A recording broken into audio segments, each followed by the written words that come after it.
आज का पॉइंट है normal resident and non resident in our economy.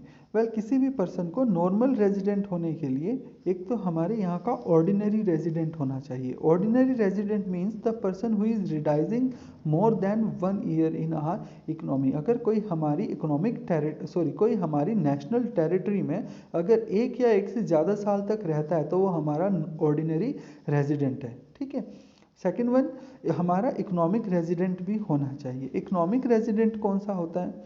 Economic resident का मतलब होता है कि वो चाहे हमारी नेशनल बाउंड्री में रहे या ना रहे, लेकिन वो इकोनॉमिक एक्टिविटीज़ हमारी कंट्री के साथ करता है, ये हमारा इकोनॉमिक रेजिडेंट होगा। यानी कि उसका जो इकोनॉमिक बेनिफिट होगा वो हमारी इकोनॉमी को होगा, और अगर ऐसा होता है तो वो व्यक्ति हमारा इकोनॉमिक रेजिडेंट है। देखिए, जो इकोनॉमिक रेजिडेंट है इसकी जो नॉर्मल रेजिडेंट का जो अमाउंट है वो हम नेशनल इनकम में इंक्लूड करते हैं, जबकि नॉन रेजिडेंट का इकोनॉमिक बेनिफिट हम नेशनल इनकम में इंक्लूड नहीं करते। कुछ एग्जांपल से समझते हैं।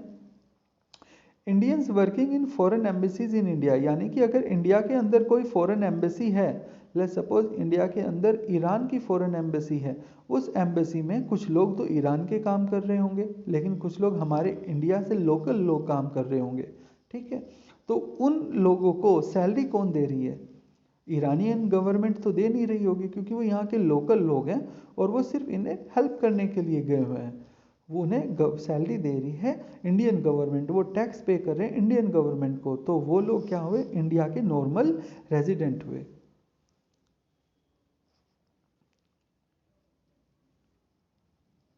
इसी तरीके से अगर WHO का ऑफिस या फिर किसी इंटरनेशनल मॉनेटरी फंड, किसी इंटरनेशनल इंस्टीट्यूट का कोई ऑफिस इंडिया के अंदर है, ठीक है, और इस इंडिया के अंदर में कोई इंडियंस काम कर रहे हैं, हमारे देश के कुछ छोटा मोटा काम कर रहे हैं, उनकी हेल्पिंग का काम कर रहे हैं, ठीक है, तो उन जिन्हें ये गवर्नमेंट या ये संस्था पेमेंट नहीं कर रही, तो ये लोग क्या क्या कहलाएंगे? ये लोग हमारे नॉर्मल रेजिडेंट कहलाएंगे।